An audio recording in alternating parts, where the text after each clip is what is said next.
You are the last ummah, you have the shortest time window, and you are living in the final stretch of history.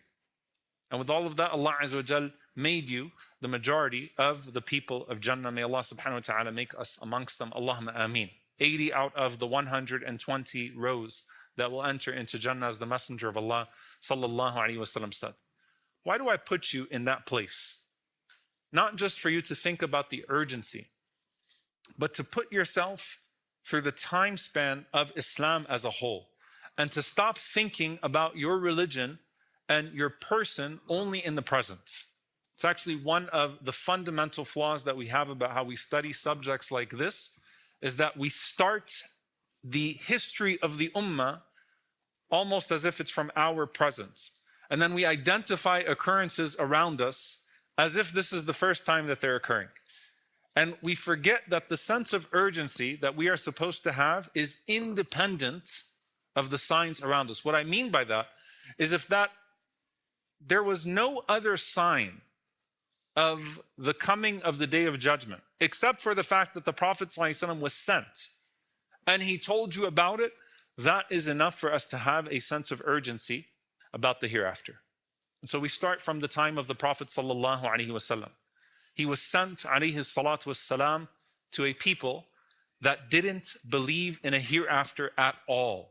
They did not believe in al-yawm al-akhir. They did not believe in a hereafter. And because they did not believe in a hereafter, they did not believe in a return to a Lord with accountability. And the extension of that is that the less that people believe in accountability, the more that they're going to fill the earth with corruption. And that's what's happened in the past. And that's what we see happening as we go into this plunge that we are in today. The less accountable people feel, the more corruption they are likely to spread. And that corruption represents the vast majority of the signs of the hour that the Messenger of Allah sallallahu alaihi wasallam talks about. Now, what distinguishes our time from the previous time, from the time of Jahiliyyah, is honestly the evolution of the tools of deception. So the nature of corruption is still there, but the nature of the tools of deception and corruption and violence, when you start to categorize the signs of the Day of Judgment and the signs of the hour, you start to see that it revolves around these themes. The tools by which you can deceive, the tools by which you can kill, the tools by which you can spread corruption are far greater today than they were in the era of Jahiliyyah. And we ask Allah subhanahu wa ta'ala to protect us. Allahumma ameen. And so when the Prophet ﷺ stands up on a safa to make his first call, alayhi salatu wassalam, as that caller, as that first point of interaction with the people, he immediately brings in the element of the akhirah. He immediately brings in the element of the hereafter. And so at the heart of his call, alayhi salatu wassalam, is that your Lord is one and forever. And your return to him is inevitable and eternal. Your Lord is one and forever, Hayyul Qayyum. Your return to him is inevitable and eternal. When you go back to him, it will be forever. And subhanAllah, that's why the ulama talk about this idea that from the call of Safa to those first 10 years of the da'wah, those first 10 years of the prophetic call, what was the Prophet ﷺ drilling into these people before law, before fiqh, before jurisprudence, before halal and haram? It was belief in Allah and the hereafter. The Qur'an drilled in this idea of belief in a Lord that you will return to and belief in the return itself. And what does Aisha radiallahu anha say? That's where corruption naturally starts to filter itself out. She says, if the first ayah of the Qur'an that was revealed was, don't commit adultery, the people would have said, Wallahi la natruku zina. We will never leave zina. We can't stop committing adultery, right? We have a culture where, frankly, you think of our society right now and you start preaching abstinence now, right? Like, whoa, what are you talking about? It seems so far-fetched. It was even worse in Mecca, right? The culture of zina that we have now, it was even worse in Mecca, right? But Aisha radiallahu anha said the thinking had to be revolutionized with the idea of resurrection. And then once Allah subhanahu wa ta'ala forbade a zina, forbade adultery, the people immediately left it.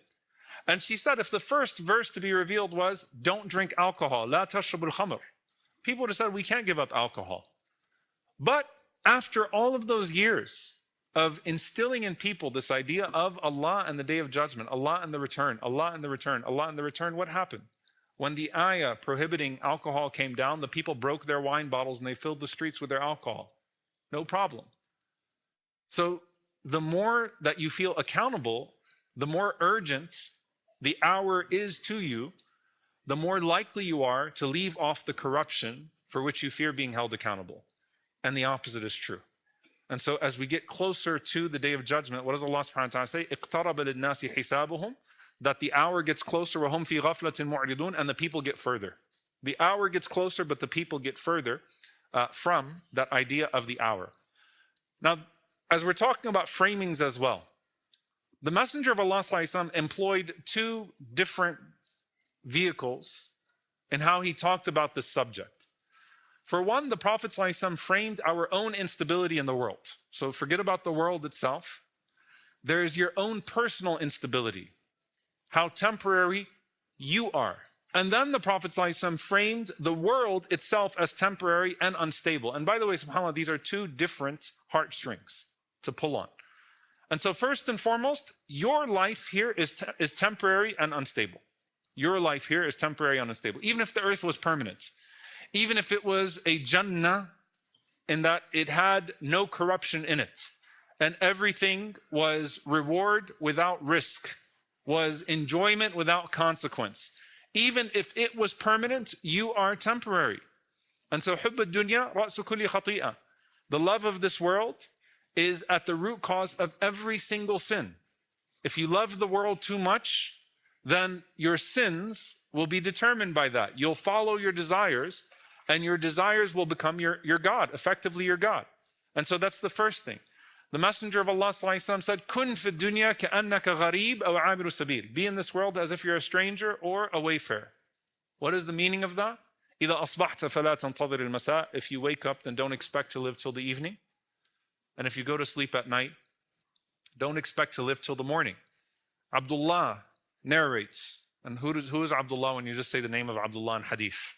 See if someone remembers from the firsts. Abdullah bin Mas'ud radiyallahu ta'ala anhu. Abdullah narrates, قال نام رسول الله صلى الله عليه وسلم على حصير فقام وقد أثر في جنبه.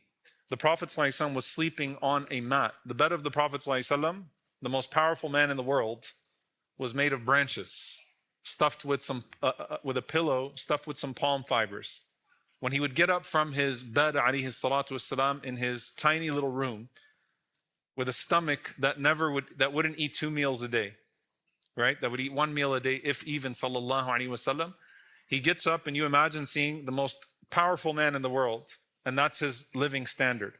So Abdullah says the Prophet sallallahu alaihi wasallam got up, and he had marks all over his back from his bed. فَقُلْنَا يَا رَسُولَ اللَّهِ. We said, "O Messenger of Allah, لَوْ اتَّخَذْنَا لَكَ وِطَاءً." Can we just buy you a bed? Can we buy you a comfortable bed? Can we get you something nice to sleep on? And the Prophet ﷺ says, مَا لِي وَمَا لِلدُّنْيَا مَا أَنَا فِي الدُّنْيَا إِلَّا كَرَاكِبٍ اسْتَظَلَّ تَحْتَ شَجَرَةٍ ثُمَّ رَاحَ وَتَرَكَهَا. He said, what is it, what's the relationship of me to this world? He said, what do I have to do with this world? I am but a rider that seeks shade under a tree. And then he catches his breath, and then he keeps on with his journey. Think about it. This dunya is just a pit stop for me. This dunya is just a pit stop for me. Why do I want to settle myself so much in this dunya? And so subhanAllah, when you go back and you watch the other side and we talk about the barzakh, there's this idea of being one station ahead. You know, they say being one step ahead. That's where success is in the worldly sense, being one station ahead. The Prophet ﷺ already lived in the hereafter, and then he looked backwards, alayhi salatu wassalam, at this dunya. And if you think about yourself and you frame yourself in this world, before you start thinking about the instability of the world, how much do you desire stability? By the way, desiring stability in the sense of, being financially stable, in the sense of not needing to ask people for something, in the sense of not being in debt, in the sense of taking care of your family, these are all praiseworthy things. It's the emotional attachment that the Prophet ﷺ is talking about. How much are you seeking from this world?